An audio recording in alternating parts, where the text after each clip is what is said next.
ألف مبروك يابا، فرحان لك من قلبي يابا، فرحان لك. ألف مبروك، نورت بيتك. تعال تعال يابا تعال. شفت يا عروسة؟ أنا محمد ابني مبسوط شكرا يا محمد. بالفرح. مبروك مبروك. الطقم اللي انت لابسه ده يعني ما أنا عملت لك اللي أنت عايزاه، جلعت الجلابية ولبست الطقم اللي أنت عايزاه. جميل.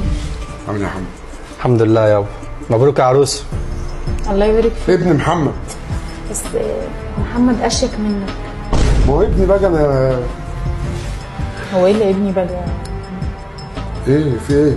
في ايه محمد اشيك منك يعني ما شاء الله عليه. طب أنت تسلمي عايز يا إيه؟ عروس. يعني ده ازاي ابنك يعني؟ ابني الوحيد ده، هو ده ابني الوحيد.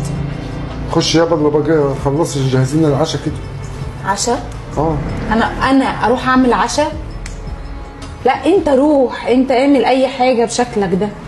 ايه كرشك ده هنا؟ عيب يا دعاء اللي انت بتقوليه ده. العروسه باين عليها محترمه يابا. انا جبت لك الفستان اللي انت عايزاه ولبست الطقم. انت بتبصي لي كده. طقم ايه يا هاني اللي انت لبسته؟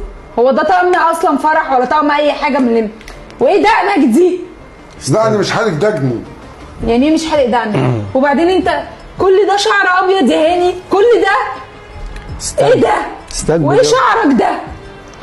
استقبل العروسه اللي بس ما انت. شاء الله عندك ابنك يعني طول بعرض كده. تسلمي تسلمي يا شايف الجمال يعني؟ شايف يعني انا مش عارفه